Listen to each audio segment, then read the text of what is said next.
Apakah kita menang? Sudahkah kita mengalahkan penjaga naga ilahi? Apakah aku sedang bermimpi? Beri aku pukulan agar aku tahu apakah itu sakit.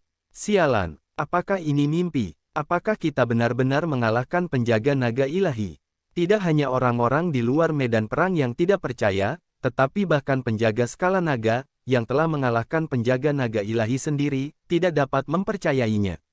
Sudah 3 tahun. Selama 3 tahun ini, latihan tembakan langsung selalu didominasi oleh penjaga naga ilahi. Jika seseorang ingin mengantongi kejuaraan, seseorang harus mengalahkan pengawal naga ilahi sebelum yang lainnya. Di mata 7 tim pengawal Asura, pengawal naga ilahi tidak terkalahkan. Namun, penjaga skala naga telah membuktikannya dengan kebenaran. Siapa bilang penjaga naga ilahi tidak terkalahkan? Siapa bilang penjaga skala naga hanya bisa menduduki peringkat 3 terakhir selamanya? Itu benar, kita menang. Kami telah mengalahkan penjaga naga ilahi.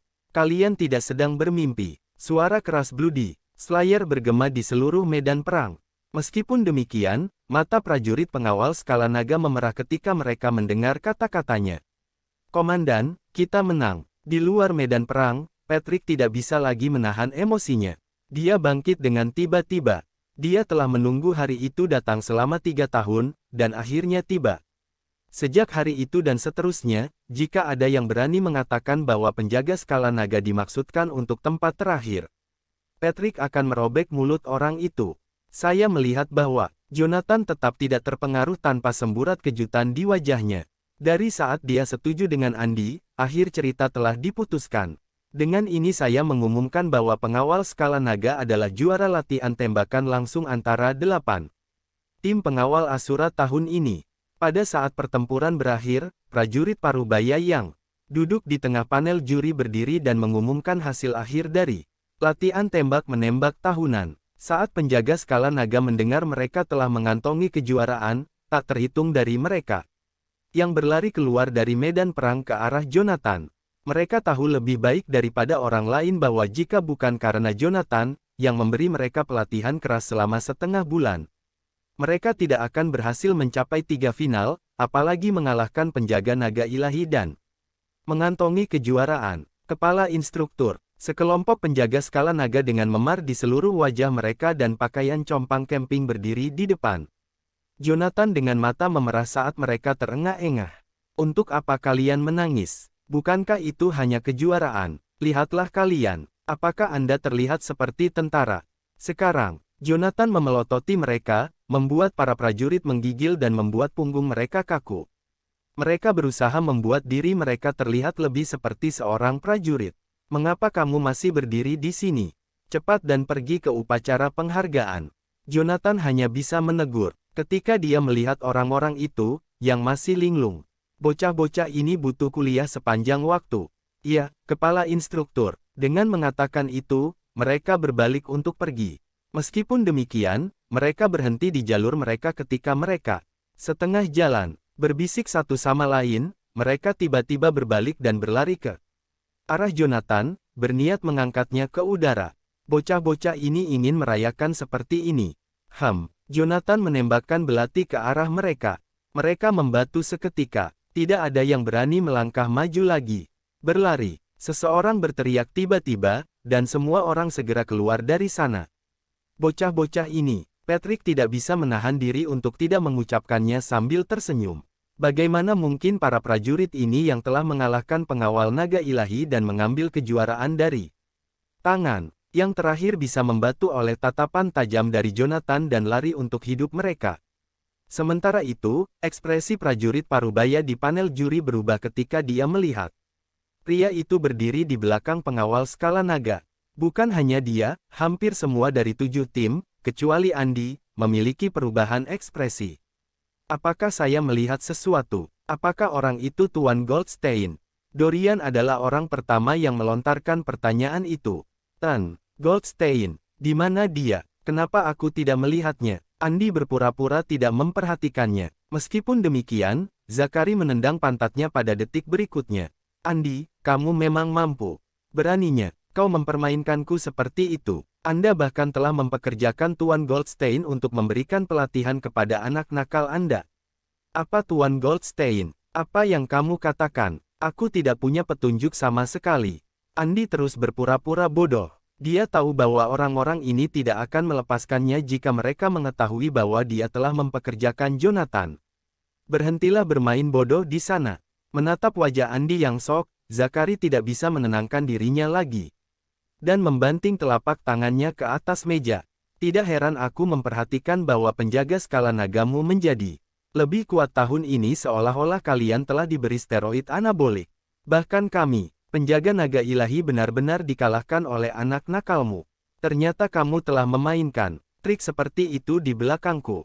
Saya tidak peduli. Hasil tahun ini tidak bisa dihitung. Saya tidak mengakuinya. Kenapa tidak bisa dihitung? Mendengar bahwa Zakari menolak untuk mengakui hasil tahun itu, Andi langsung panik. Kami pengawal skala naga mengambil kejuaraan dari kalian. Pengawal naga ilahi dengan kemampuan kami yang sebenarnya. Bagaimana mungkin kamu tidak mengakuinya? Bagaimana menurutmu? Zaharia mendengus. Kalian curang. Dia sangat marah sehingga dia mulai berteriak. Bagaimana kamu bisa mengatakan bahwa kami curang? Andi membalas dengan dingin. Jika Anda mampu, Anda juga dapat mencoba mempekerjakan Tuan Goldstein. Mari kita lihat apakah dia bersedia melakukannya untukmu. Andi Morelli. Setelah mendengar kata-kata Andi, wajah Zakari menjadi pucat. Dia menggulung lengan bajunya seolah-olah dia akan memulai perkelahian. Apa, kamu ingin menghajarku? Andi tidak menunjukkan tanda-tanda menyerah. Dia menggulung lengan bajunya juga. Siap untuk melawan. Dalam sekejap, suasana menjadi tegang. Kedua pria itu mungkin terlibat perkelahian kapan saja. Baiklah, ada apa di sana? Menyadari keduanya hendak bertarung, tentara Parubaya yang duduk di tengah panel juri membanting meja. Lihat kalian berdua, apakah kalian membawa sikap sebagai raja perang? Apa kau tidak takut menjadi bahan tertawaan bawahanmu? Aku ragu ada di antara mereka yang berani tertawa. Zakari menyapu pandangan dingin ke seluruh situs. Mengapa? Apakah Anda siap bertarung dengan siapapun yang menertawakan Anda? Ekspresi prajurit Parubaya menjadi gelap setelah mendengarkannya. Apakah kamu juga ingin bertarung denganku? Aku tidak akan bertarung denganmu. Zakari merasa agak putus asa setelah mendengar itu. Meskipun orang lain mungkin tidak mengetahui identitas prajurit yang duduk di tengah panel juri, Zakari dan beberapa dari mereka mengetahuinya dengan baik. Dia adalah tokoh paling penting di kantor Asura dan juga pemimpin 8 Raja Perang. Yang dikenal dengan julukan Hades. Orang-orang akan memanggilnya sebagai Hades yang hidup. Saat Jonathan tidak ada, dialah yang mengambil alih kantor Asura dan memimpin tim. Di seluruh kantor Asura, tidak ada yang bisa menahannya kecuali Jonathan. Baiklah, duduklah, kalian semua. Hades mengetuk meja dengan lembut dan melanjutkan, karena Tuan Goldstein ada. Di sini, bukan giliranku untuk memberikan trofi. Dia menambahkan, kirim pesanan untuk membatalkan upacara penghargaan untuk saat ini. Ini akan diadakan setelah kontes individu berakhir. Iya, sesuai perintah, salah satu penjaga segera melangkah maju dan membuat pengumuman. Penjaga skala naga, yang sudah setengah jalan melintasi ruangan, langsung menghentikan langkah mereka. Kebingungan memenuhi wajah mereka. Upacara penghargaan untuk sementara dibatalkan. Saat mereka mencoba memproses informasi, pengumuman lain datang. Turnamen individu akan berjalan tepat waktu. Ini akan berlangsung dalam 1 jam. Saat berita itu diumumkan, itu juga menandakan bahwa pertempuran selanjutnya akan segera dimulai. Namun, mereka tidak lagi dikelompokkan ke dalam tim untuk babak ini. Itu akan menjadi ujian kekuatan di antara individu. Lawan mereka bisa dari tim yang berbeda, atau bahkan bisa jadi anggota tim mereka sendiri. Lawan mereka bisa jadi kawan yang sebelumnya menyelamatkan hidup mereka di medan perang. Namun, setelah mendengar detailnya, 8 tim pengawal Asura tidak goyah. Meskipun tubuh mereka penuh dengan luka dan berlumuran tanah, mereka sangat ingin berpartisipasi. Ini karena pertempuran berikutnya tidak hanya akan membawa kejayaan bagi tim mereka, tetapi juga akan membawa kejayaan bagi mereka sebagai individu. 1 jam berlalu dalam sekejap mata. Segera, sudah waktunya untuk turnamen individu. Aturan turnamen individu itu sederhana. Mereka akan bertarung satu sama lain berpasangan sampai 10 besar ditentukan. Kemudian, mereka akan terus diadu satu sama lain hingga mendapatkan 3 pemenang teratas. Di antara 3 finalis, orang terakhir yang tersisa akan menjadi juara malam ini. Namun, waktu 1 jam tampaknya tidak cukup untuk 8 tim pengawal Asura yang baru saja keluar dari pertempuran sengit. Sayangnya, tidak ada yang bisa dilakukan. Mereka hanya harus menjadi prajurit yang terus-menerus menantang ambang batas mereka sendiri. Turnamen individu jauh lebih seru daripada turnamen beregu. Namun, Jonathan tetap tidak tertarik. Hasilnya sudah ditentukan sebelumnya, jadi apa yang membuat Anda bersemangat? Sementara itu, di medan perang, para prajurit terus saling bertarung dengan kejam. Itu adalah adegan berdarah panas yang tidak boleh dilewatkan oleh seorang pria, karena ini adalah sekelompok tentara yang memiliki tingkat testosteron yang tidak normal. Itu adalah turnamen yang lebih gemilang dari yang lain di dunia. Pembunuh berdarah, jangan memaksakan dirimu. Di medan perang, pembunuh berdarah sudah lama memar dan babak belur. Dia tidak tahu apakah dia beruntung atau tidak beruntung. Bloody Slayer telah naik untuk pertandingan pertamanya, hanya untuk berhadapan langsung dengan pemenang pertarungan individu sebelumnya, Skyrise. Aku bisa melanjutkan, Bloody Slayer berkata sambil menyeka darah di wajahnya. Dia kemudian bergegas maju, dengan ganas. Sialan, aku bahkan akan menjadi pemenang malam ini. Tinjunya terbang tepat saat dia selesai berbicara. Adegan serupa yang tak terhitung jumlahnya dimainkan di seluruh medan perang. Hampir setiap prajurit menolak untuk menyerah. Mereka semua bertekad untuk tidak mengakui kekalahan. Mereka menolak untuk menyerah. Bagi mereka, menyerah dan mengaku kalah adalah nasib yang lebih buruk daripada dibunuh. Mereka lebih baik mati daripada menyerah. Gagasan ini terukir dalam gen mereka. Bajingan ini akhirnya bertingkah seperti laki-laki. Mata Patrick memerah saat dia menyaksikan perkelahian yang terjadi di layar besar dari luar medan perang. Saat ini, seolah-olah para prajurit dari pengawal skala naga di lapangan dirasuki oleh Terminator Iblis. Mereka tidak gentar, juga tidak mundur. Mereka bergegas maju dan membunuh terus-menerus. Mereka bangkit ketika mereka jatuh. Jika mereka terluka, mereka hanya mengertakkan gigi dan terus maju. Selama mereka memegang sedikit kesadaran, mereka harus membunuh sampai akhir. Turnamen individu berlangsung sangat lama. Tidak sampai 2 atau 3 jam kemudian akhirnya berakhir. Pemenang turnamen individu malam ini adalah Bloody Slayer, anggota penjaga skala naga. Saat Hades mengumumkan pemenangnya, semua orang yang hadir meledak kegirangan. Pada saat itu, semua tatapan terfokus pada Bloody Slayer. Namun, Bloody Slayer hanya berdiri di sana dengan tercengang. Wajahnya berlumuran lumpur dan debu, dan seluruh tubuhnya berlumuran darah. Bloody Slayer tidak percaya dengan apa yang baru saja dia dengar. Apakah saya mendengarnya dengan benar? Apakah saya menang? Pengawal skala naga tidak hanya mengambil kejuaraan keseluruhan dari penjaga naga ilahi, tetapi mereka juga berhasil merebut turnamen individu dari 7 tim pengawal Asura yang tersisa. Itu adalah kemenangan ganda. Penjaga skala naga telah memperoleh kemenangan ganda. Kepala instruktur, apakah Anda melihat itu? Saya menang. Pengawal skala naga kita memenangkan kedua turnamen. Bloody Slayer berteriak dengan marah pada drone yang melayang di langit. Jonathan yang selama ini menonton dari luar medan perang akhirnya membuka matanya. Saya melihat. Dengan itu, turnamen berakhir. Semua tentara perlahan disaring kembali ke tempat tersebut. Pada saat yang sama, para prajurit pengawal skala naga diundang ke podium. Itu adalah podium pemenang. Mereka berdiri berdampingan dengan 8 raja perang. Melihat ratusan pengawal skala naga yang berdiri di hadapannya, Andi tidak bisa menahan diri untuk tidak memarahinya. Dengan bercanda, kalian bajingan akhirnya membuatku bangga. Ini semua berkat kepala instruktur. Bloody Slayer berkata sambil tersenyum sambil menggaruk kepalanya. Dia merasa agak malu. Oke, berhentilah melebih-lebihkan dirimu sendiri. Zakari memelototi Andi setelah melihatnya penuh dengan dirinya sendiri. Bahkan jika penjaga skala naga menang, itu tidak ada hubungannya dengan raja perang sepertimu. Bagaimana itu tidak ada hubungannya denganku? Andi tidak senang setelah mendengar kata-kata Zakari.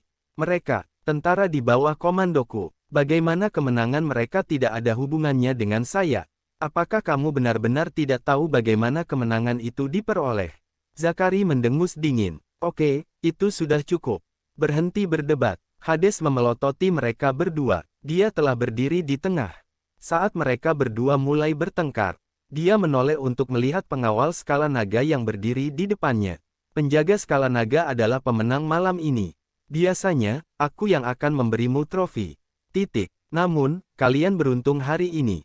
Asura, yang tidak pernah mengikuti acara tersebut sejak itu.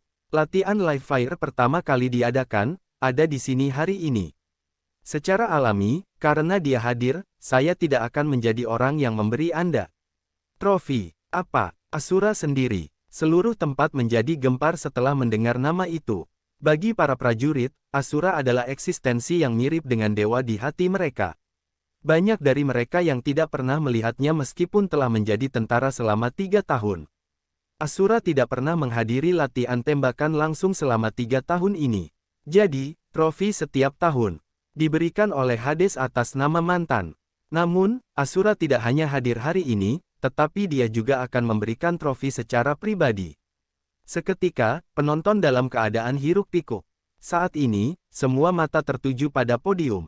Mereka menunggu kedatangan Asura. Nafas prajurit pengawal skala naga, yang berdiri di podium, meningkat. Tanpa disadari, keringat dingin juga mulai terbentuk di telapak tangan mereka. Asura, akankah kita akhirnya bisa bertemu pria legenda? Keheningan menggantung di udara. Di depan mata semua orang, Raja Perang, Hades, perlahan mengalihkan pandangannya ke tempat tersebut. Matanya terkunci pada Jonathan, yang berada di sudut. Mar Goldstein, Anda sudah lama menonton. Berapa lama lagi Anda berencana untuk menonton? Hades, Raja Perang, bertanya dengan suara rendah. Jonathan segera menjadi pusat perhatian, menarik perhatian semua orang. Hades kedua berbicara. Jonathan Goldstein, Tuan Goldstein, Asura. Setelah mendengar apa yang dikatakan Hades, semua prajurit pengawal skala naga terkejut dan menatap Jonathan, yang berada di pojok, dengan tak percaya. Instruktur kepala adalah Asura. Bagaimana ini mungkin? Bukankah dia kepala instruktur penjaga skala naga? Bagaimana dia Asura yang legendaris? Kamu benar-benar punya banyak hal untuk dikatakan.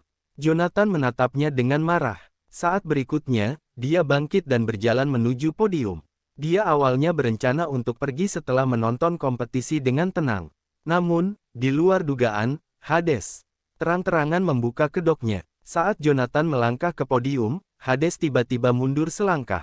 Dengan bunyi gedebuk, dia berlutut di depan Jonathan. Aku, Hades, dari kantor Asura, salam untuk Asura. Suara ledakan keras Hades bergema di udara. Saat suaranya terdengar, 7 raja perang di belakangnya berlutut di tempat hampir bersamaan. Aku, Zakari, Raja Perang Penakluk, salam untuk Asura. Aku, Dorian, Raja Perang Excalibur, salam untuk Asura. Aku, Terence, Kardinal Raja Perang, salam Asura. Aku, Kane, Raja Petir Perang, salam untuk Asura. Aku, Andi, dari kantor Asura, salam untuk Asura. Kantor Asura, 8 Raja Perang, tanpa pengecualian, semua berlutut di depan Jonathan saat mereka menghadapinya. Tiba-tiba, ruangan membeku dalam kesunyian yang disambar petir. Saat mereka menyaksikan pemandangan di depan mereka, tentara yang tak terhitung jumlahnya membeku di tempat saat pikiran mereka menjadi kosong. Mereka adalah 8 raja perang. Masing-masing memiliki pengaruh yang jauh lebih besar daripada yang bisa dibandingkan siapapun. Pengaruh dan kekuatan mereka menjangkau seluruh Canaya. Tapi sekarang, mereka semua berlutut di depan umum di depan Jonathan. Adegan seperti itu akan tercatat dalam sejarah selamanya. Pengawal naga ilahi, penjaga skala naga, pengawal naga elang, pengawal naga anima, pengawal naga fang, 8 tim pengawal Asura, salam untuk Asura. Setelah 8 raja perang berlutut, 8 pengawal Asura mengikuti dari dekat dan berlutut ke tanah. Tanpa ragu-ragu, salam untuk Asura. Tak lama kemudian, semua prajurit di bawah 8 pengawal Asura langsung berlutut ke tanah. Menyapa Asura, kalian semua boleh bangkit. Jonathan melambaikan tangannya dengan ringan. Begitu 8 raja perang mendengar kata-kata Jonathan, mereka segera bangkit. Saat dia bangun, Zakari, Raja Perang Penakluk, mau tidak mau menjadi yang pertama berbicara. Tan Goldstein, apa yang Andi lakukan untuk membujukmu? Aku tidak percaya kamu secara pribadi memberikan pelatihan khusus kepada bocah pengawal skala naga itu. Setelah bertarung dalam pertempuran yang tak terhitung jumlahnya di sisi Jonathan, Zachary sangat menyadari karakternya. Andy pasti telah membayar mahal baginya untuk melatih mereka secara pribadi. Itu bukan pelatihan khusus. Saya hanya melakukannya karena Andy menyetujui salah satu syarat saya, jawab Jonathan. Acuh tak acuh. Apa itu? Zachary menyelidiki. Setelah latihan tembakan langsung, dia secara pribadi akan memimpin 100.000 tentara untuk menyerang wilayah barat. Jika dia gagal mengambil alih wilayah barat dalam waktu 1 bulan, dia harus datang menemui saya dengan kepala terpenggal. Jonathan melihat ke arah Zachary dan melanjutkan, sebagai gantinya, aku akan memberikan pelatihan yang bagus untuk anak-anak nakal penjaga skala naga yang tidak memuaskan itu. Tidakkah menurutmu itu kesepakatan yang bagus? Kilatan ketidakpercayaan melintas di mata Zachary ketika dia mendengar kondisi itu. Memimpin 100.000 tentara untuk menyerang wilayah barat. Selain itu, harus mengambil alih wilayah barat dalam waktu 1 bulan. Wilayah barat adalah salah satu negara paling dominan di antara semua negara kuat lainnya di Southeast Upload. Tanahnya sangat luas, dengan jutaan tentara di bawah komandonya. Bahkan jika dibandingkan dengan negara besar saat ini, wilayah barat tidak akan kalah. Juga, banyak negara mega kuat berada di belakangnya, diam-diam menyediakan senjata terbaru dan bantuan keuangan yang signifikan. Itu berarti bahwa melawan wilayah barat sama saja dengan secara tidak langsung melawan negara-negara yang sangat kuat itu. Tak seorang pun kecuali Asura yang secara pribadi memimpin pasukan untuk menyerang wilayah barat selama 100 tahun terakhir. Sekarang, Andy harus berperang melawan wilayah barat hanya dengan 100.000 tentara bersamanya. Bukankah dia hanya mengejar kematian? Ini gila, Andy. Apakah kamu sudah gila? Apakah Anda tahu berapa banyak tentara yang dimiliki wilayah barat? Tahukah Anda berapa banyak senjata baru yang mereka miliki secara diam-diam? Beraninya kau menyerangnya hanya dengan 100.000 tentara. Apakah Anda memiliki keinginan mati? Dalam sekejap, Zachary hanya bisa membentak Andy. Zachary memperhatikan Andy naik selangkah demi selangkah. Dari rekrutan, yang terakhir bekerja keras untuk menjadi salah satu kantor Raja Perang Asura. Meski memiliki status yang sama, di matanya, Andy hanyalah anak lain yang belum dewasa sepenuhnya. Saya tidak gila. Setelah mendengar kata-kata Zachary, Andy tampak acuh tak acuh. Itu hanya wilayah barat. Jadi bagaimana jika ada jutaan tentara di bawah komandonya? Jadi bagaimana jika ada senjata yang disediakan secara diam-diam oleh negara-negara besar? Tanda tanya. Aku akan menjatuhkan mereka. Jika saya gagal mengambil alih wilayah barat dalam 1 mulut, saya, Andy Morley, akan melihat kalian semua akan dipenggal kepalanya. Andy tampak bertekad untuk menang melawan wilayah barat. Lagi pula, menurutnya skenario terburuk adalah mati. Sebagai pria Canaya, dia lahir ke dunia dan tahu dia akan mati suatu hari nanti. Namun, dia tidak pernah takut sebelumnya. Tidak masalah apakah itu wilayah barat atau negara yang sangat kuat. Jika mereka berani menantang Canaya, maka mereka akan binasa. Ini adalah kegilaan. Kau sudah gila, Zachary berteriak marah. Sebelum Zachary bisa mengatakan sesuatu yang lain, Jonathan menyela dengan suara tegas, cukup. Tutup mulutmu. Jika ada hal lain yang ingin Anda katakan, lakukan setelah upacara penghargaan. Sekarang adalah upacara penghargaan untuk latihan tembakan langsung, bukan saatnya bagimu untuk berdebat. Ketakutan, Zachary buru-buru menutup mulutnya, tidak berani mengatakan sepatah kata pun setelah mendengar teguran Jonathan. Saat aula sepi, Jonathan mengangkat trofi kejuaraan di podium dan perlahan berjalan menuju pengawal skala naga. Sudah kubilang sebelumnya bahwa hasilnya jelas begitu aku datang ke penjaga skala naga. Anda tidak percaya apa yang saya katakan, kan? Bagaimana dengan sekarang? Iya, kami percaya sekarang. Wajah para prajurit pengawal skala naga memerah setelah mereka mendengar apa yang dikatakan Jonathan. Mereka tidak berani menatap langsung ke arah Jonathan yang berada di depan mereka. Mereka masih ingat bagaimana mereka memandang rendah Jonathan ketika dia baru saja tiba di penjaga skala naga dan betapa buruknya mereka memperlakukan Jonathan. Ketika mereka memikirkan komentar sarkastik yang mereka buat di belakang Jonathan, mereka ingin menamparkan diri mereka sendiri. Dia Asura. Prajurit yang tak terhitung jumlahnya tidak pernah mendapat kesempatan untuk melihat wajahnya bahkan sekali seumur hidup mereka. Adapun kita, kami hampir mengusirnya. Baiklah, berhenti menundukkan kepala. Kalian semua, angkat kepala kalian sekarang. Mendengar omelan Jonathan, semua prajurit pengawal skala naga mengangkat kepala dan menegakkan punggung. Mereka menghadapi Jonathan dengan postur militer paling standar. Apakah kalian mendengar apa yang mereka katakan tadi? Jonathan melirik pengawal skala naga dengan acuh tak acuh. Kamu telah menggunakan darah dan nyawamu untuk memperdagangkan juara ini. Tidak lama setelah ini, Anda akan mengikuti Andi untuk menyerang wilayah barat. Kami tidak tahu bagaimana pertempuran ini akan berakhir. Mungkin beberapa di antara Anda mungkin terkubur selamanya di tempat terpencil itu. Beritahu saya, apakah kamu takut? Tidak. Semua prajurit dari pengawal skala naga merespons bersamaan dengan amarah. Tidak ada jejak ketakutan di mata mereka. Sejak hari ketika mereka memilih untuk bergabung dengan pengawal skala naga, mereka telah mengabaikan masalah hidup dan mati. Dengan kata lain, sejak hari itu, hidup mereka bukan milik mereka lagi tetapi milik negara ini. Mereka milik kantor Asura. Itu lebih seperti tentara yang telah saya latih. Jonathan mengamati mereka dengan tatapan tegas. Ingat, kita harus memenangkan pertempuran ini apapun yang terjadi. Jika Anda kalah, saya tidak akan mengenali Anda sebagai pasukan saya lagi. Apakah kamu mengerti? Ya, kepala instruktur, teriak para prajurit pengawal skala naga dengan murka sekali lagi. Meskipun mereka telah mengetahui bahwa Jonathan adalah Asura yang legendaris, di dalam hati mereka, yang terakhir akan selalu menjadi instruktur utama mereka. Bawa trofi Anda bersama Anda. Aku akan menunggumu kembali. Jonathan mengangkat trofi dan menyerahkannya ke tangan Bloody Slayer. Pada saat itu, semua mata tentara pengawal skala naga berbinar. Mereka telah menunggu hari ini selama 3 tahun penuh. Akhirnya, itu menjadi kenyataan.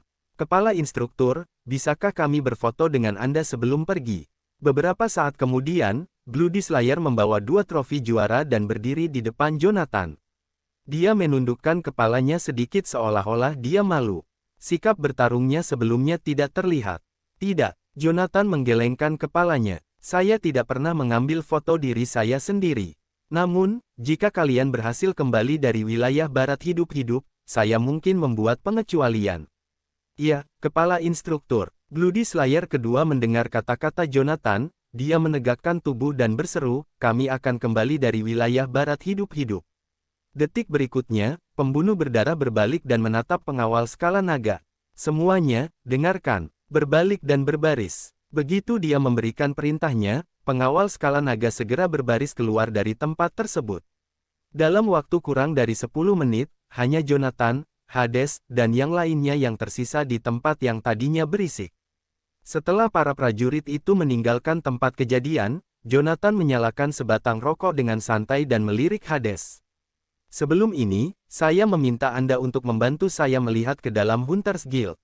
Bagaimana jalannya? Ini hampir selesai. Hades mengerutkan alisnya. Hunters Guild adalah organisasi ilegal yang dibentuk oleh beberapa pengusaha kaya di Gronga yang berkolusi dengan beberapa pasukan teroris asing. Hunters Guild di Gronga hanyalah sebuah cabang.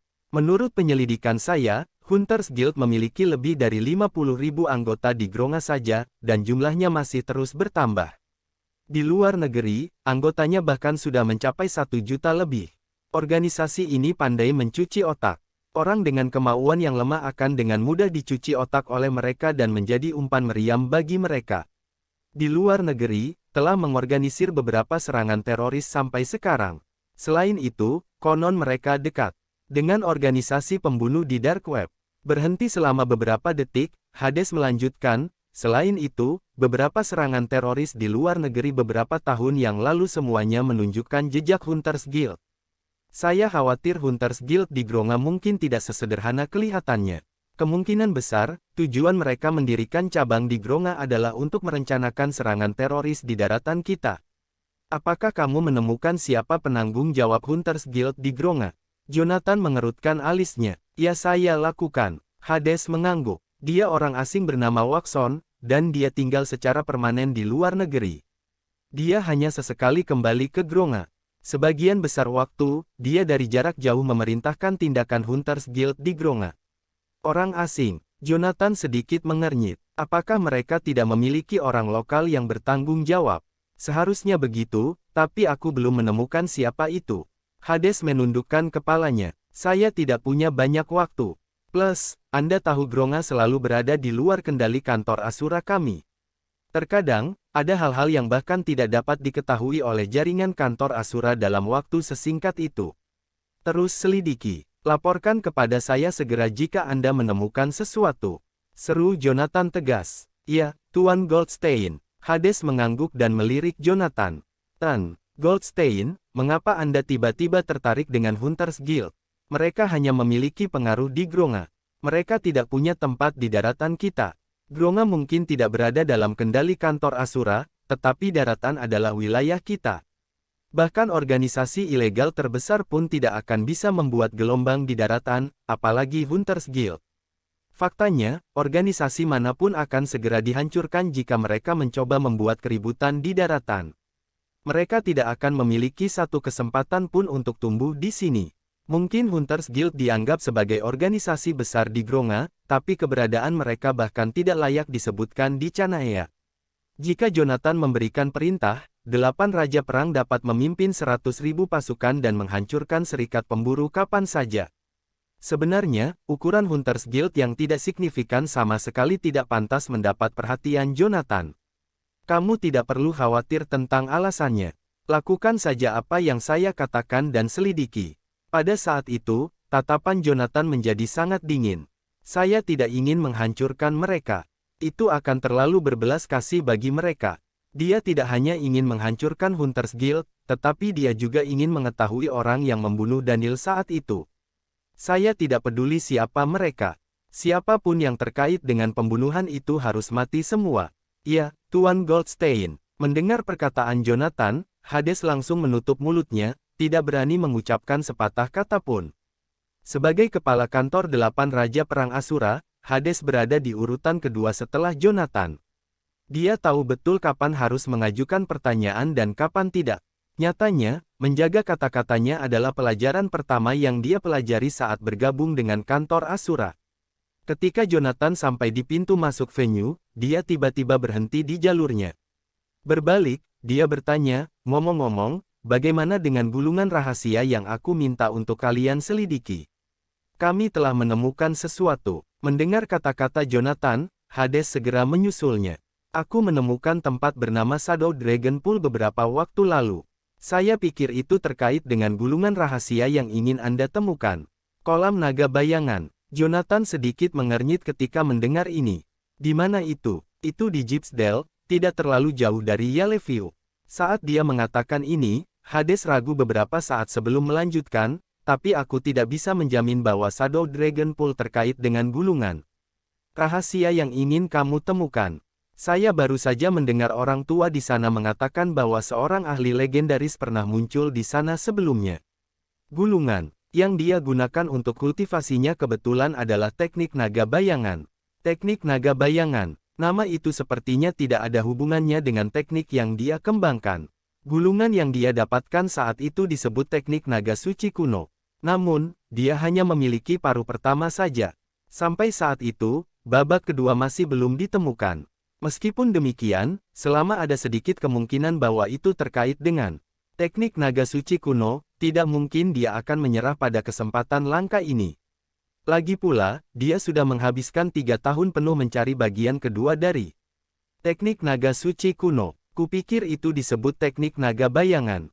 Tapi tahukah Anda bahwa orang tua itu hanya mendapatkan ini? Informasi dari kabar angin. Adapun ahli legendaris, bahkan mereka sendiri tidak tahu siapa itu. Hades merasa tak berdaya saat dia melanjutkan, Tuan Goldstein, jika Anda ingin pergi, mengapa saya tidak mengirim seseorang untuk pergi bersama Anda? Tidak perlu untuk itu. Jonathan menggelengkan kepalanya. Kirimi aku alamatnya. Aku akan pergi ke sana sendiri. Ya, Tuan Goldstein. Begitu dia menyelesaikan kata-katanya, Hades dengan santai melambaikan tangannya, dan seorang prajurit melangkah maju di belakangnya. Prajurit itu kemudian memberikan peta yang digambar tangan ke Hades. Goldstein, saya mendapat orang lokal untuk menggambar peta ini untuk saya ketika saya di sana. Mungkin ada beberapa ketidakakuratan, tapi seharusnya tidak ada masalah besar. Saat dia mengatakan itu, Hades menyerahkan peta yang digambar tangan itu kepada Jonathan. Apakah ini peta? Jonathan langsung mengerutkan alisnya saat melihat peta itu. Bagaimana ini bisa menjadi peta? Ini jelas hanya beberapa coretan. Garis merah dan garis hitam berlekuk-lekuk yang tak terhitung jumlahnya tampak berantakan. Saya tidak punya pilihan lain. Tidak ada yang pernah ke sana. Bahkan penduduk setempat di sana mengatakan bahwa mereka hanya mendengar sesepuh mereka menyebutkannya. Hades tampak agak canggung. Selain itu, saya pernah mendengar bahwa banyak orang meninggal di sana sebelumnya. Mungkin ahli legendaris memasang beberapa jebakan di dalamnya. Selama seseorang masuk tanpa izin, jebakan akan dipasang. Tapi ini semua hanya beberapa rumor. Siapa yang akan percaya tahayul seperti itu di era modern? Hades tidak percaya sepatah kata pun tentang jebakan dan formasi pelindung.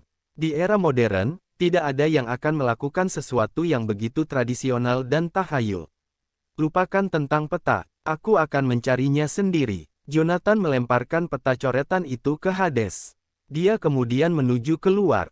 Tan Goldstein, apakah Anda membutuhkan saya untuk mengirim seseorang untuk pergi bersama Anda? Teriak Hades saat dia mengikuti di belakang Jonathan. Tidak perlu. Tanpa berbalik, Jonathan berjalan keluar. Beberapa jam kemudian, Jonathan keluar dari stasiun kereta api di Gypsdale. Karena Yaleviu berada di dekat Gypsdale, dia bahkan tidak membutuhkan waktu setengah jam, terutama jika dia pergi dengan kereta api.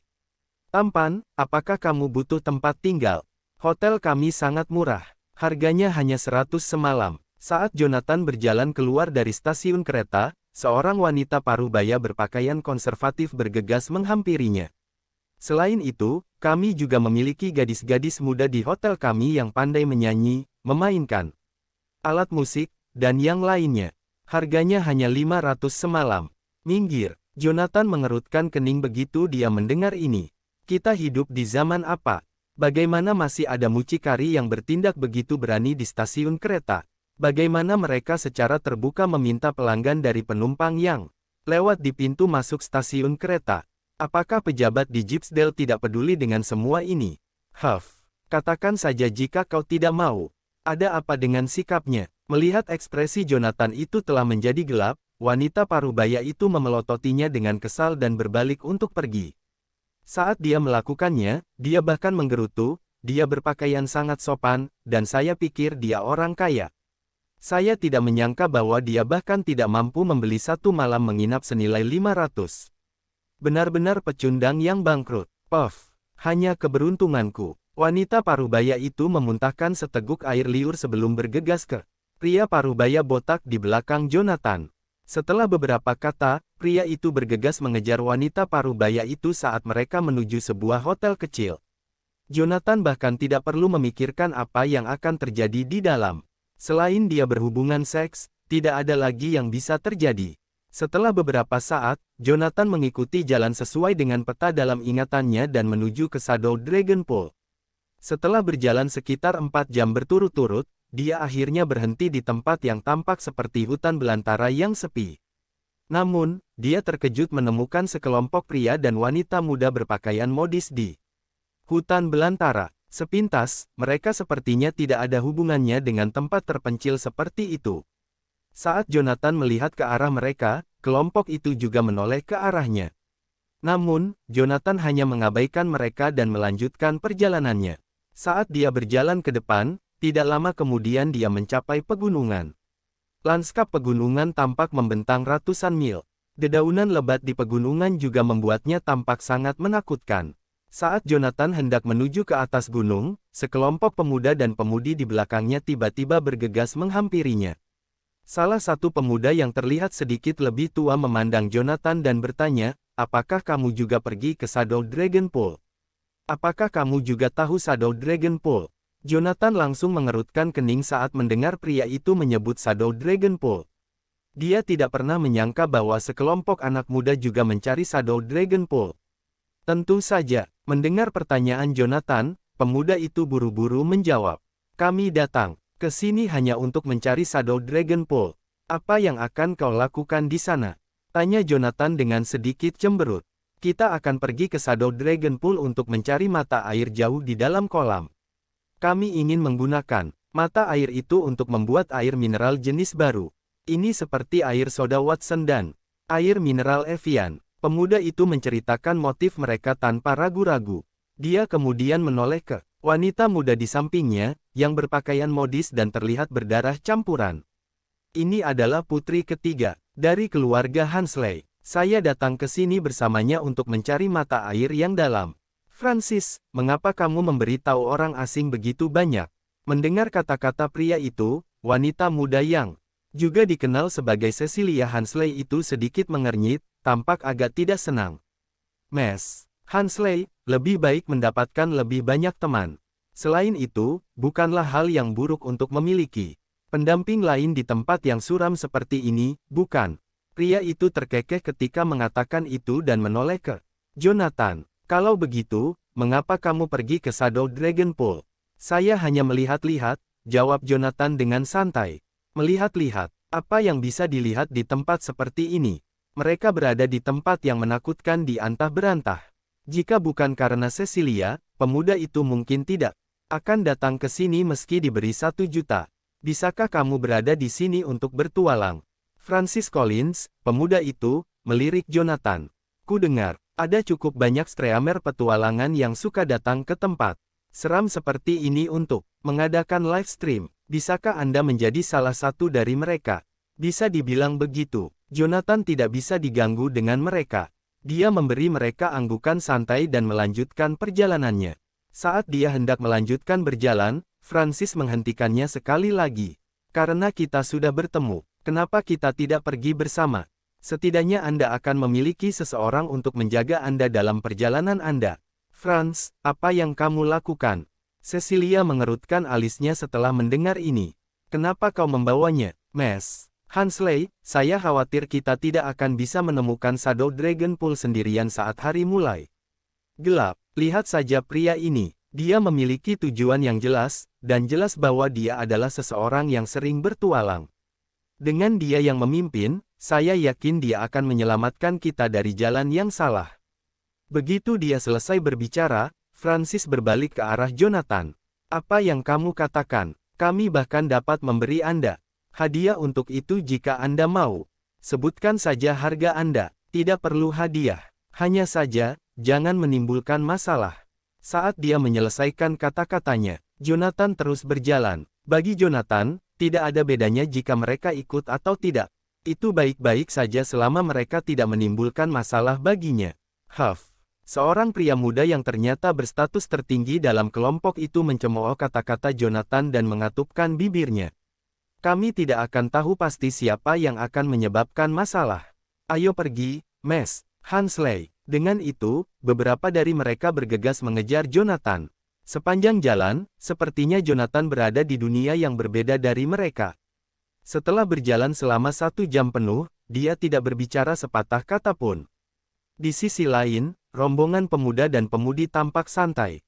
Itu terutama terjadi pada pria yang tampaknya memiliki status tertinggi saat dia terus-menerus berusaha untuk melumasi Cecilia. Miss Hansley, apakah kamu lapar? Apakah Anda ingin sesuatu untuk dimakan? Saya membawa beberapa makanan, dan bahkan secara khusus membawa beberapa botol anggur merah. Apakah Anda ingin mencoba beberapa? Saat dia berbicara, dia memberi isyarat kepada Francis, yang ada di belakangnya. Francis langsung mengerti niatnya. Dia mulai memukul kakinya dan menambahkan, tepat. Kami sudah berjalan begitu lama, dan hari mulai gelap. Mengapa kita tidak beristirahat? Jones, saya khawatir hari ini akan benar-benar gelap jika kita tidak bergegas. Meskipun Cecilia penuh dengan penghinaan terhadap Sean Jones, pemuda itu, dia masih berpura-pura berada di tempat yang sulit dan merengek saat itu. Aku khawatir kita bahkan tidak dapat menemukan tempat tinggal di tempat yang gelap dan menyeramkan ini. Lagi pula, dia tidak punya pilihan lain karena Gypsdale adalah wilayah Sean. Kalau tidak mungkin dia peduli pada orang lain sebagai putri ketiga yang memiliki reputasi baik dari keluarga Hansley. Dengan aku di sini, apa yang harus ditakuti? Sean menjawab dengan lambaian tangannya. Selain itu, bahkan jika kita menemui bahaya, Tidak ada yang tidak bisa aku selesaikan dengan panggilan telepon.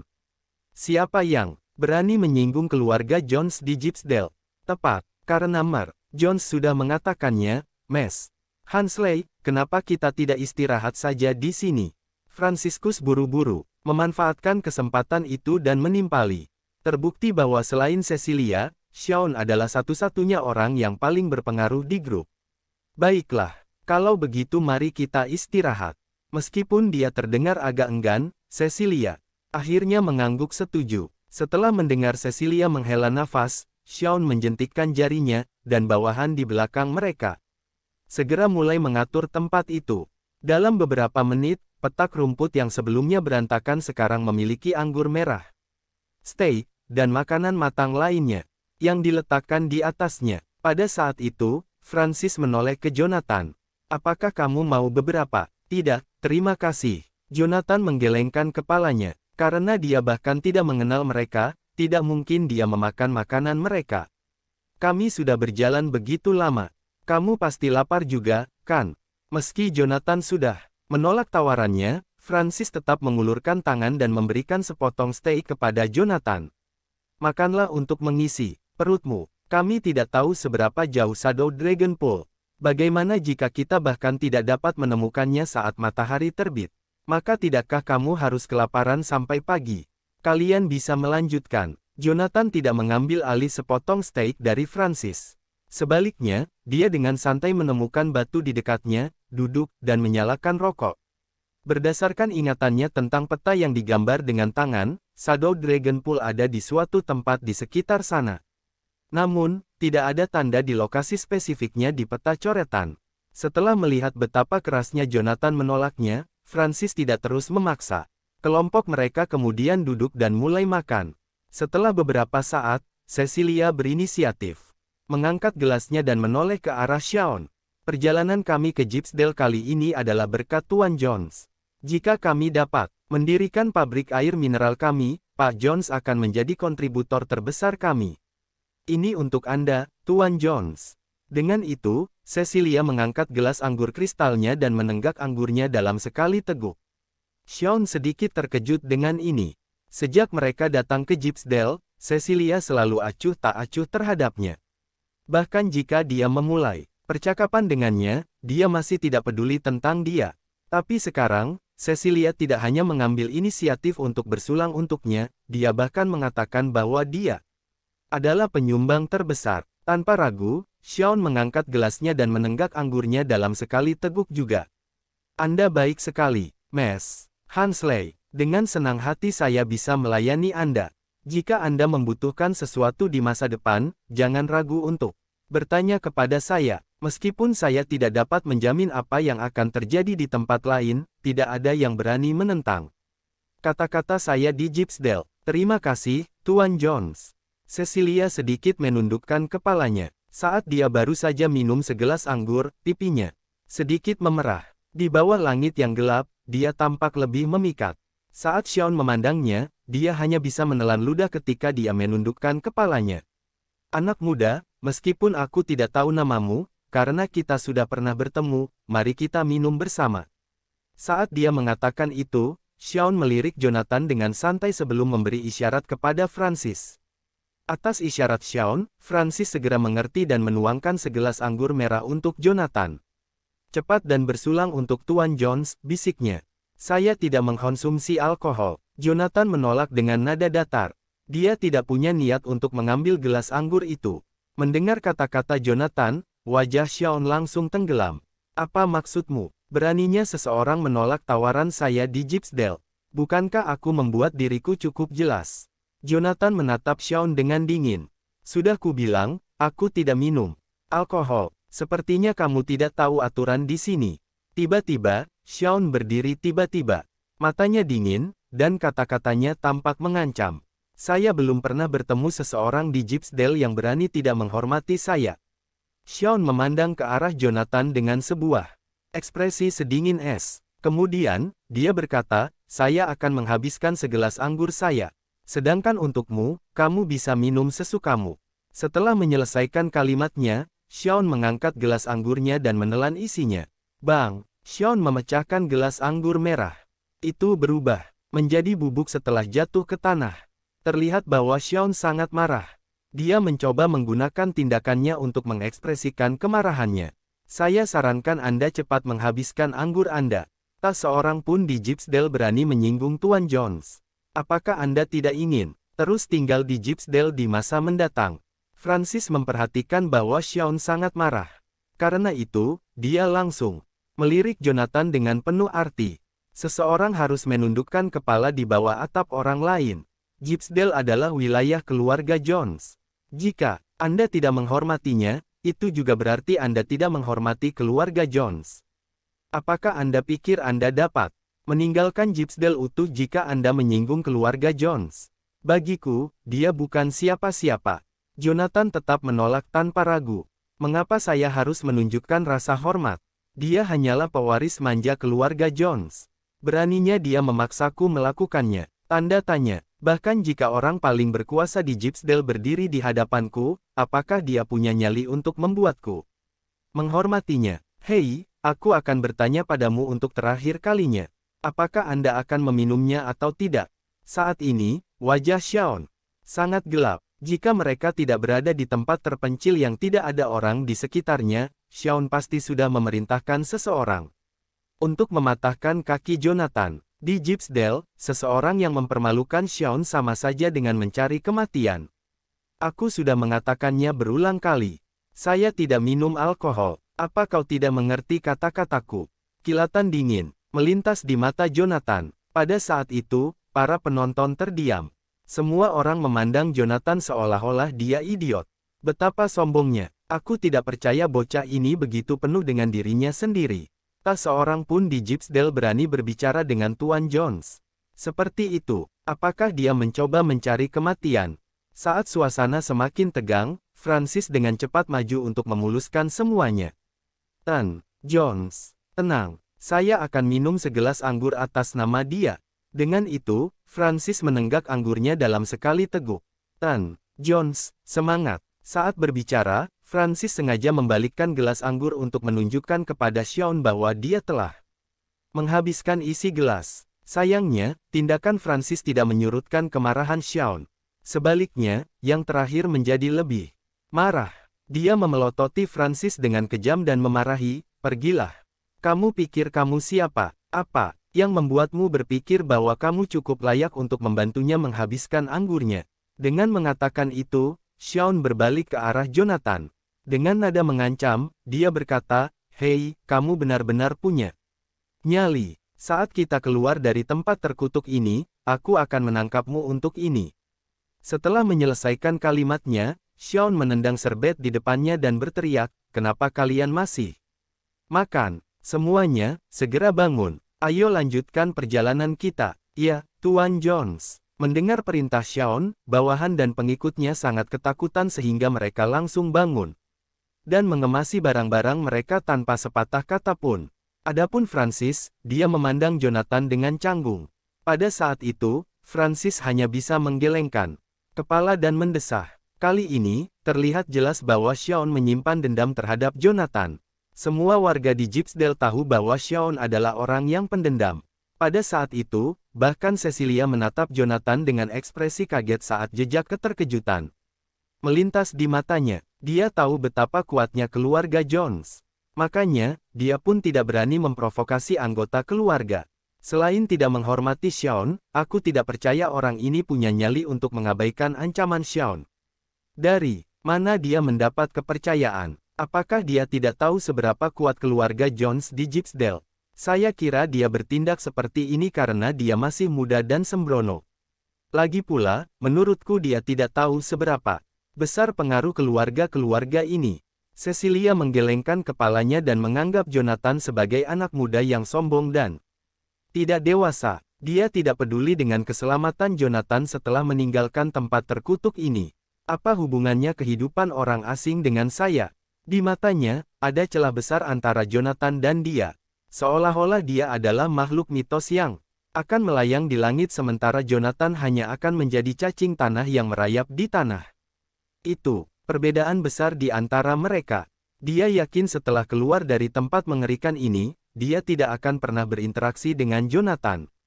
Jadi, tidak ada alasan baginya untuk ikut campur dalam masalah ini. Tidak lama kemudian, sekelompok orang terus bergegas menuju tujuan mereka. Mirisnya, setelah pertengkaran antara Jonathan dan Shawn, rombongan anak muda itu tidak berani mendekati Jonathan. Sebaliknya, mereka akan menjaga jarak dari Jonathan. Terutama Francis yang sebelumnya berinisiatif berteman dengan Jonathan. Saat ini, Francis akan menjauh sejauh mungkin dari Jonathan, seolah-olah dia khawatir Jonathan akan membuatnya berantakan. Namun, Jonathan tidak terganggu dengan tindakan mereka. Jonathan berpikir lebih baik bagi mereka untuk menjauhkan diri darinya. Semakin jauh mereka, semakin sedikit masalah yang akan mereka timbulkan padanya. Waktu berlalu, dan 1 jam telah berlalu dalam sekejap mata. Langit berangsur-angsur menjadi gelap. Hutan yang gelap gulita terdiam. Kadang-kadang, seseorang akan mendengar suara mendesis ular berbisa, yang akan membuat seseorang merasa merinding. Setiap kali terdengar suara lolongan serigala, Shawn akan buru-buru menyalakan senternya. Seketika, seberkas cahaya menyinari langit gelap di hutan. Jones, haruskah kita terus bergerak maju? Salah satu pengikut Shawn yang berada di belakangnya merasa tidak nyaman. Tampak jelas bahwa sekelompok anak sendok perak itu tidak pernah menghadapi situasi apapun seperti ini. Sejak muda, mereka bahkan tidak pernah bertani. Tak perlu dikatakan, mereka tidak akan datang ke tempat yang begitu menakutkan dan menakutkan. Tentu saja, kenapa tidak? Jonathan mendengus ketika mendengar kata-kata pengikut yang berjalan di belakangnya. Kemudian, dengan ekspresi menghina, dia melirik Jonathan yang ada di depan mereka. Dia tidak takut berjalan sendiri. Karena kita memiliki sekelompok orang yang menuju tujuan bersama, mengapa kita harus takut? Tapi, Tuan Jones, tidak ada tapi-tapian lagi. Terus melangkah. Shawn menyela kata-kata pengikutnya dengan marah. Meski Shawn takut, dia tetap harus menekan perasaannya karena Jonathan ada di depannya. Jika dibandingkan dengan anak-anak kaya yang pengecut, Cecilia tampak lebih natural dan tenang. Ketika mereka semua menolak untuk berjalan di depan, dialah yang memimpin jalan. Jones, kita harus cepat. Jika tidak, kita akan menjadi lelucon jika orang itu tiba di kolam naga bayangan sebelum kita. Orang yang dia maksud, tentu saja, adalah Jonathan. Cecilia tahu Shawn tidak senang setelah Jonathan tidak menghormatinya barusan. Ayo pergi. Wajah Shawn menjadi gelap saat dia segera berlari ke depan. Semakin jauh mereka berjalan, semakin gelap. Mereka bahkan bertemu kabut tebal saat berjalan lebih dalam ke gunung. Bahkan cahaya dari obor tidak akan mampu menembus kabut. Saat mereka melihat kabut tebal, seorang antek di belakang Shawn berniat untuk kembali. Jones, tidak mungkin bagi kita untuk berjalan lebih jauh. Itu karena tidak akan ada orang di sekitar yang mendengar teriakan minta tolong mereka jika mereka tersesat di tempat itu. Mereka tidak ingin mempertaruhkan hidup mereka hanya karena mereka mengikuti Shawn untuk memukul seorang wanita. Mengangkat kakinya, Shawn menendang pantat pesuruh itu. Hentikan omong kosong itu. Ayo lanjutkan. Kekuatan itu cukup untuk membuat antek hampir jatuh ke tanah. Jones. Dia ingin mengatakan sesuatu, tetapi dia berhenti ketika dia melihat Shawn mengambil senter dan berlari ke dalam kabut. Di sisi lain, Jonathan sama sekali tidak terpengaruh oleh kabut. Di masa lalu, dia telah memimpin tentara ke banyak medan perang. Mereka bahkan pergi ke tempat-tempat yang jauh lebih berbahaya daripada yang dia masuki saat ini. Jadi, dia tidak terganggu oleh kabut. Jones, kenapa dia tidak terpengaruh sama sekali? Mungkinkah kabut hanya mempengaruhi kita dan bukan dia? Meski mereka terpisah dari Jonathan oleh kabut tebal, mereka bisa merasakan bahwa dia semakin jauh dari mereka. Seolah-olah dia tidak terpengaruh sama sekali. Hentikan omong kosong dan ikuti dia. Shawn bergegas menyusul Jonathan. Dia khawatir itu. Jonathan akan menghilang saat dia melambat. Kabut tebal membentang lebih dari 4 kilometer. Sudah hampir 1 jam mereka berjalan. Bagi Jonathan, perjalanan itu tidaklah sulit. Namun, itu hampir merenggut nyawa orang-orang muda di belakangnya. Para pemuda kaya hanya ingin menghambur-hamburkan uang mereka untuk wanita. Ketika mereka ingin keluar, pada acara normal, mereka akan memilih untuk mengendarai mobil daripada berjalan kaki. Apalagi mereka malas, bahkan pergi ke gym. Jadi, mereka belum pernah menghadapi situasi seperti ini. Tak lama kemudian, mereka sangat lelah sehingga tidak mampu lagi mengangkat kaki mereka. Karena mereka tidak bisa bergerak lagi, rasanya seolah-olah kaki mereka dipenuhi timah. Tan, Jones, aku tidak bisa melakukannya lagi. Aku benar-benar tidak bisa berjalan. Saat itu, Antek Xiaon menjatuhkan diri ke tanah. Dia tidak ingin bergerak maju. Apakah kita masih perlu berjalan lebih jauh? Kami sangat lelah sehingga kami merasa ingin mati sekarang. Jika kita terus seperti ini, kita mungkin akan mati sebelum mencapai Shadow Dragon Pool. Bahkan jika kamu tidak bisa melakukannya, kamu harus memaksakan diri. Apa aku terlihat ingin melakukannya? Apakah Anda ingin mati di tempat yang ditinggalkan ini? Dengarkan aku. Jika Anda tersesat di sini, tidak ada yang bisa menyelamatkan Anda. Terengah-engah, Xiaon berusaha mengatur napas. Dengan wajah yang gelap, dia tampak seperti akan mengakhiri hidup seseorang. Dia sangat menyesal saat memikirkan tindakannya sebelumnya. Tidak ada gunanya mati di tempat yang ditinggalkan tempat hanya karena ia ingin memukul pada seorang wanita. Tetap bertahan. Kita akan segera keluar dari kabut, kata Cecilia sambil berusaha mengatur napas. Dia berada dalam situasi yang sama dengan sekelompok pria. Tidak ada yang bisa menahannya lagi. Namun, dia mengatupkan giginya dan bertekad untuk menyelesaikannya. Alasan dia berada di pedesaan adalah untuk menemukan Shadow Dragon Pool. Perjalanan itu akan membuang-buang waktu baginya jika dia tidak dapat menemukan apa yang dia cari. Bukan hanya tentang kembali ke Gronga karena malu. Jika dia gagal, dia tidak lagi menjadi putri keluarga Hansley. Dia khawatir kakeknya akan sakit. Lagi pula, orang-orang yang tidak tahu berterima kasih bersemangat menunggu untuk mengusirnya dari kediaman Hansley tidak akan membiarkannya pergi dengan mudah. Sudah waktunya untuk melihat apakah dia bisa selamat dari cobaan itu. Di bawah paksaan Xiaon dan ancaman kematian yang akan datang, Anteknya mengertakkan gigi dan terus bergerak bersama mereka. Kali ini, mereka hanya perlu berjalan kurang dari setengah jam sebelum akhirnya keluar dari kabut tebal. Itu gelap gulita di depan mereka. Bahkan, ada sedikit perasaan menakutkan untuk itu. Dibandingkan dengan situasi sebelumnya di mana mereka tidak bisa melihat apa-apa saat berada di dalam kabut tebal, gunung yang gelap tidak terlalu mengintimidasi mereka. Setelah menyaksikan Jonathan berjalan keluar dari kabut tebal dan terus bergerak maju, Xiaon menjadi Antek tidak bisa menahan diri untuk tidak berkata, "Lihat pria itu. Kenapa dia tidak terpengaruh sama sekali?" Mereka sangat lelah sehingga mereka tidak bisa merasakan kaki mereka lagi. Namun demikian, Jonathan tampak seperti tidak terjadi apa-apa padanya.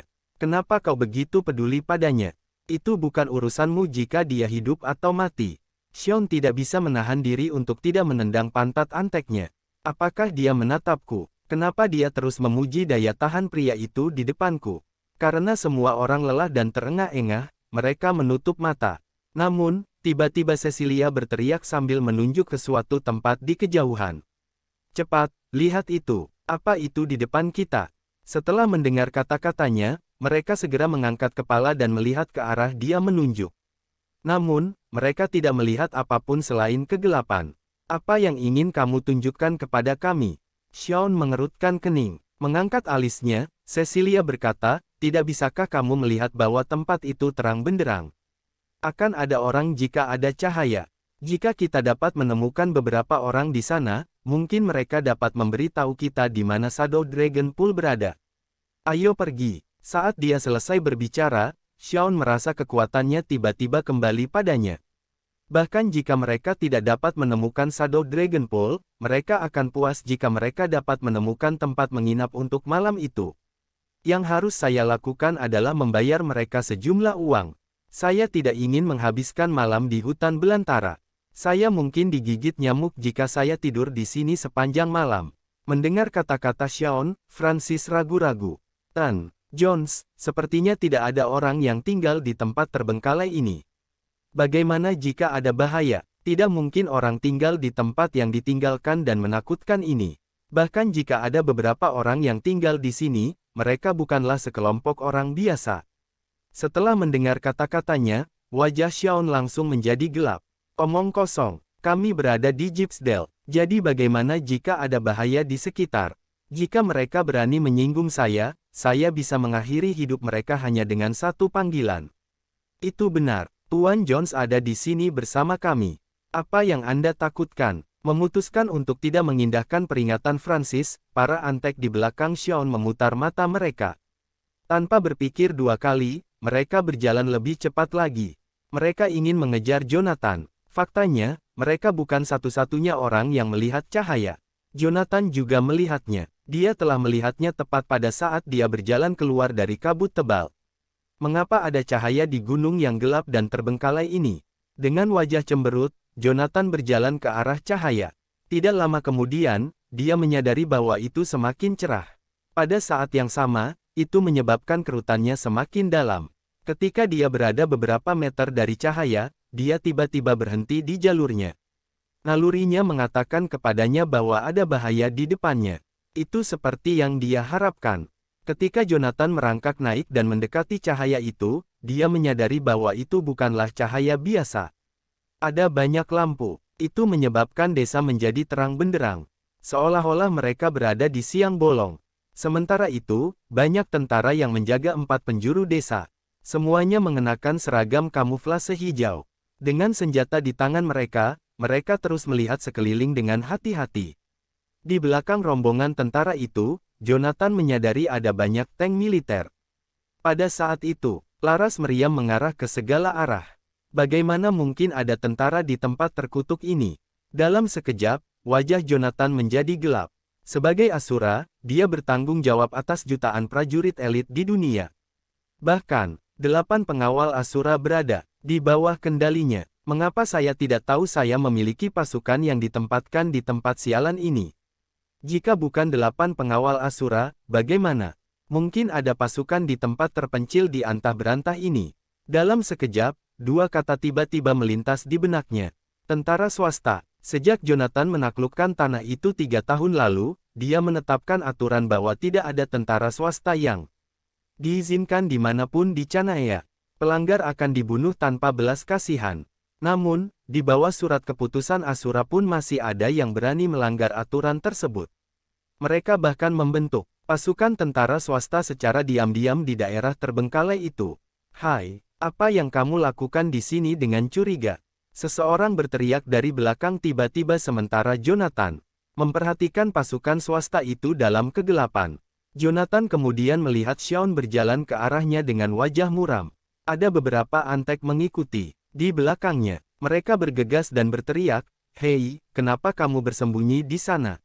Apakah Anda berencana untuk mencuri sesuatu?" "Bodoh." Jonathan mengutuk dan memelototi mereka dengan dingin. "Apa, beraninya kau menyebutku idiot?" Setelah mendengar itu, Sean marah. Namun, langkah kaki terdengar dari segala arah saat dia akan kehilangan kesabaran. "Siapa di sana?" Dalam sekejap mata, tentara datang dari segala arah dan mengepung mereka. Tidak hanya itu, moncong hitam yang tak terhitung jumlahnya mengarah ke kepala mereka. Meskipun demikian, Sean tidak sedikit gugup. Dia tampak nyaman dengan apa yang terjadi tepat di depannya. Sebagai putra tertua dari keluarga Jones, dia telah melihat hampir semua hal dan berada dalam setiap situasi. Mereka hanya sekelompok tentara, tidak ada yang perlu ditakuti. "Kamu dari unit mana?" Sean bertanya sambil menatap para prajurit di depannya dengan dominan. Dia memberi isyarat dengan tangannya dan berkata, "Minta pemimpinmu untuk keluar menemuiku." "Apakah kamu tahu pemimpin kami?" Begitu Sean menyelesaikan kata-katanya, seorang pria parubaya berseragam hijau tentara tiba-tiba keluar. Matanya ganas, dan wajahnya tampak ganas. Jelas bahwa dia tidak terlihat ramah sama sekali. "Tidak masalah apakah aku mengenalnya atau tidak. Yang penting dia mengenalku." Sean melambai dengan tidak sabar dan berkata lagi, "Katakan padanya, saya Tuan Jones, dan ayah saya adalah Albert Jones. Sebagai warga Gypsdale, Anda harus tahu siapa ayah saya." Sean tampak sangat bangga saat menyebut nama ayahnya. Tidak ada orang yang tidak mengenal Albert Jones di Gypsdale. Dia adalah pemimpin dari 4 keluarga terkemuka di Gypsdale. Selain itu, saudara laki-lakinya, Fabian Jones, yang merupakan paman Sean, adalah wali kota Gypsdale. Tepat ketika Sean merasa bangga pada dirinya sendiri, pria parubaya itu memotongnya dengan tidak sabar. "Omong kosong. Siapakah Albert Jones? Saya belum pernah mendengar ada orang bernama Albert Jones sebelumnya. Apa katamu? Beraninya kau berbicara padaku seperti itu? Sean marah ketika mendengar pria parubaya itu mengatakan omong kosong ketika dia menyebut nama ayahnya. Tidak ada yang berani berbicara dengannya seperti itu. Setelah bertahun-tahun di Gypsdale, tahukah Anda bahwa saya dapat mengunci Anda kapan saja hanya dengan menelepon? Berkumpul secara ilegal, menyebabkan kerusuhan, dan menyinggung pengusaha. Percaya atau tidak, Anda tidak akan bisa keluar dari penjara selama 3-5 tahun. Iya, mereka adalah sekelompok udik yang bahkan tidak tahu siapa Mer. Jones. Mereka tidak hanya belum pernah mendengar tentang Albert Jones, tetapi mereka juga tidak tahu siapa Fabian Jones. Tepat ketika Sean menjadi marah, seorang antek bergegas keluar dan berkata, Fabian Jones adalah wali kota Gypsdale, dan dia adalah paman Tuan Jones. Bahkan, saat itu, Sean dan anak buahnya masih belum tahu apa yang sedang terjadi. Hanya Cecilia yang merasa ada yang tidak beres. Jika para prajurit ini benar-benar pasukan Gypsdale, bagaimana mungkin mereka bahkan tidak mengenal Albert? Bahkan jika mereka tidak mengenal Albert, mereka harus mengenal Fabian. Dia wali kota Gypsdale. Namun, pria parubaya itu sepertinya tidak gentar mendengar nama Albert dan Fabian sama sekali. Sepertinya dia belum pernah mendengar nama mereka sebelumnya. Omong kosong, saya belum pernah mendengar tentang Albert Jones atau Fabian Jones sebelumnya. Melihat Sean dan anak buahnya tetap mengulangi nama-nama itu, pria parubaya itu kesal. Jejak ketidaksabaran melintas di matanya. Turunkan mereka sekarang. Iya Pak. Mendengar perintah itu, para prajurit segera bergerak maju dengan membawa senjata. Sepertinya mereka benar-benar datang untuk menahan mereka. Sean terkejut ketika dia melihat itu. Apa yang ingin kamu lakukan? Apakah Anda tahu siapa saya? Saya adalah putra tertua dari keluarga Jones. Albert Jones adalah ayah saya, dan Fabian Jones, wali kota Gypsdale, adalah paman saya. Jika Anda berani menyentuh saya, percaya atau tidak, saya akan meminta mereka untuk mengunci Anda semua. Kunci mereka semua di penjara satu persatu. Bodoh. Melihat Sean masih tidak tahu apa yang sedang terjadi, Jonathan hanya bisa menggelengkan kepalanya. Mereka bahkan tidak tahu bahwa mereka mendekati ajal mereka. Jika mereka berada di Gypsdale dan takut pada kantor Asura dan 8 pengawal Asura, tentara swasta mungkin tidak berani melakukan apapun pada mereka. Namun, mereka berada di pinggiran terpencil sekarang. Tidak ada yang akan mengetahuinya bahkan jika mereka dicabik-cabik. Apalagi dikurung. Jangan datang ke sini, dan jangan sentuh aku. Pergilah. Untuk sementara, jeritan menusuk terdengar. Di depan moncong senjata yang dipegang para prajurit, Sean dan anak buahnya, bersama Cecilia, tidak bisa melakukan perlawanan sama sekali. Oleh karena itu, tentara segera mengurung mereka. Tidak ada yang berani bergerak dengan senjata diarahkan ke kepala mereka. Ketika tentara berbaris menuju Jonathan, Jonathan menatap pria parubaya itu dengan acuh tak acuh. Saya ingat kantor Asura mengeluarkan perintah setahun yang lalu bahwa tidak ada tentara swasta yang diizinkan di Canaya. Mereka yang melanggar hukum akan dibunuh tanpa ampun. Siapa yang memberimu perintah untuk membentuk pasukan pribadi di bawah kendali kantor Asura? Apakah kamu tidak takut mati? Maafkan saya, apa aku mendengarmu dengan benar?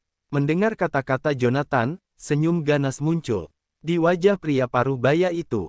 Apakah Anda berbicara tentang hukum kepada saya? Apakah Anda tahu di mana tempat ini? Tanda tanya, ini adalah distrik terpencil di antah berantah. Apakah Anda yakin ingin berbicara tentang hukum dengan saya di tempat seperti ini? Pria itu melanjutkan, biarkan saya memberitahu Anda. Saya Arthur Stone. Di tempat seperti ini, akulah hukumnya. Aku di atas segalanya. Jangan ceritakan tentang kantor Asura yang omong kosong. Apa yang bisa Asura lakukan padaku bahkan jika dia ada di sini? Betapa kurang ajarnya, betapa sombongnya. Pria parubaya bernama Arthur hanya mencemooh kantor Asura. Dia bahkan menunjukkan penghinaan besar untuk Asura. Sepertinya kamu sudah terlalu lama di sini. Anda bahkan tidak tahu siapa yang mengambil keputusan di dunia ini. Sekarang, Jonathan melirik pria itu dengan pandangan merendahkan dan mendengus. Yah, tidak apa-apa, sudah lama, sejak saya memiliki latihan yang baik. Mari kita mulai dengan Anda kalau begitu.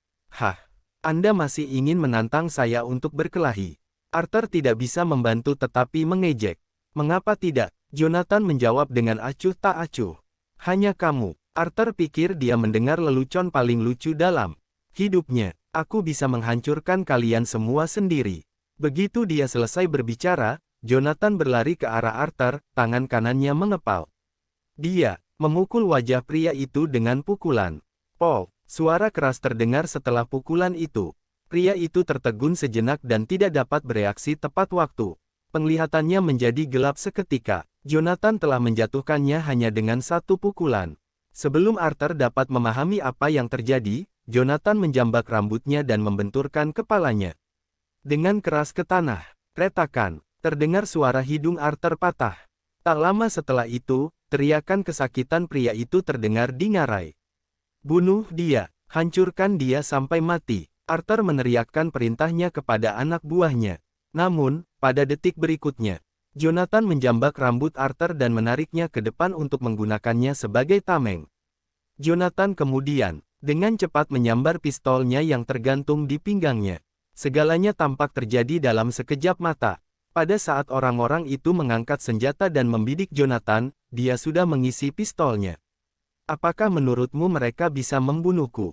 Kamu terlalu memikirkanku. Jonathan menatap pria-pria itu dengan dingin dan mengangkat tangan kanannya dengan tiba-tiba. Bang! Sebuah peluru menembus salah satu kepala pria itu, dan dia jatuh mati di tanah. Seketika, semua anak buah Arthur mengarahkan senjata mereka ke kepala Jonathan. Mereka siap untuk menembakkan senjata mereka pada gerakan sekecil apapun. Tubuhnya akan segera dilubangi, seperti sarang lebah. Meskipun semua orang membidik Jonathan, sepertinya tidak ada yang punya nyali untuk menembak.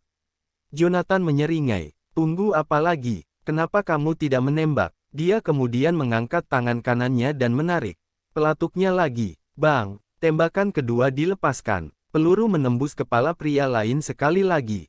Itu semua terjadi dalam sekejap. Jonathan telah membunuh 2 orang dalam 1 menit. Cepat, tembak. Kamu bodoh. Arthur sangat marah ketika dia melihat anak buahnya mengangkat senjata tetapi tidak berani menembak. Apakah kalian semua takut konyol olehnya? Jika kamu tidak menembak, aku akan membunuh kalian semua. Tapi, salah satu pria tidak bisa menahan diri untuk tidak berbicara. Namun, Arthur memotong, "Tidak ada tapi. Kalian semua tidak berguna. Tembak saja. Bahkan jika aku mati, aku akan menyeretnya ke neraka bersamaku. Cepat, tembak." Atas perintahnya, para pria tidak lagi berani ragu. Segera, mereka mengeluarkan senjata mereka. Suara peluru yang dimuat bisa terdengar di sekitar. Segera, senjata mulai meledak. Saat peluru mulai terbang ke arah Jonathan, dia melemparkan Arthur menjauh seperti boneka dan merunduk ke belakang pohon besar dengan gerakan cepat. Tidak sulit mencari tempat berlindung di tempat terpencil dan terpencil itu. "Komandan!" Begitu Jonathan mengelak, orang-orang itu dengan cepat membagi diri mereka menjadi 2 kelompok. Satu kelompok laki-laki bergegas ke Arthur, yang telah ditembak beberapa kali, dan menariknya ke tempat aman. Kelompok lain terus menembaki Jonathan tanpa henti. Bang! Bang! Bang! Peluru yang tak terhitung jumlahnya ditembakkan tanpa henti ke pohon tempat Jonathan bersembunyi. Segera, pohon itu disemprot dengan peluru. Itu tampak seperti sarang lebah. Peluru melesat menembus langit dalam tampilan cahaya yang menyilaukan. Kilatan dari senjata menerangi langit di seberang ngarai. "Berat, mari kita lihat berapa lama kamu bisa bersembunyi di sana." Meski telah ditembak beberapa kali, Arthur tidak menunjukkan tanda-tanda kematian. Dia berdiri segera setelah batuk seteguk darah merobek miliknya. Pakaian kamuflase, dia berbalik ke arah di mana Jonathan bersembunyi dan tertawa sinis. "Berat, kamu tidak menyangka aku memakai rompi anti peluru, kan? Apakah kamu ingin membunuhku? Mari, kita lihat siapa yang masuk neraka lebih dulu." Arthur kemudian mengambil senapan mesin dari salah satu bawahannya. Tiba-tiba, dia menarik pelatuknya dan mulai menembak seolah-olah dia memiliki persediaan peluru yang tak ada habisnya. Bratatata, hujan peluru mendarat di pohon. 1, 2, 3. Saat Arthur terus melepaskan tembakan ke pohon, Jonathan mengangkat jarinya. Dia menghitung mundur ke Waktu ketika senapan mesin akan kehabisan peluru. Pada hitungan ketiga, Arthur memang sudah menghabiskan semua pelurunya. Mengambil nafas beberapa detik, Jonathan dengan cepat menggunakan satu kaki untuk menginjak pohon dan bersandar. Menggunakan kekuatan tubuhnya, dia mendorong dirinya kembali ke pohon lain di belakangnya. Saat itu, dia menarik pelatuk pistolnya. Bang, bang, bang, peluru menembus tengkorak orang-orang yang paling dekat dengannya. Jonathan telah membunuh orang-orang itu dalam beberapa detik. Wajah Arthur berubah pucat, kemarahan cair menggulung dirinya, dan dia berteriak pada anak buahnya, "Tangkap dia! Turunkan dia! Aku ingin kau membunuhnya untukku." "Iya Pak." Atas perintahnya, ratusan orang menyerbu ke arah tempat persembunyian Jonathan. Mereka menembak sambil berlari. Dengan pistol di tangannya, Jonathan tampak seolah-olah dia tidak punya cara untuk melawan bahkan saat itu. Suara tembakan semakin dekat. Dalam sepersekian detik, pohon yang dia sembunyikan di belakang penuh dengan lubang peluru. "Brad, apakah kamu mencoba bersembunyi lagi? Anda bisa terus berlindung. Mari kita lihat berapa lama kamu bisa bertahan." Wajah Arthur menjadi gelap. Dia mengambil senapan mesin lain dan mulai menembak dengan ganas ke arah Jonathan. Dalam 1 menit, dia telah menembakkan 1 peluru. Retakan, pohon itu patah menjadi 2 saat peluru menghujaninya. Ledakan, itu kemudian jatuh ke tanah. Pada saat kritis itu, Jonathan dengan cepat menendang batang pohon dan meluncur mundur. Pada saat yang sama, dia menarik pelatuknya. Bang, bang, bang. Saat itu juga, beberapa pria lainnya terbaring mati dalam genangan darah.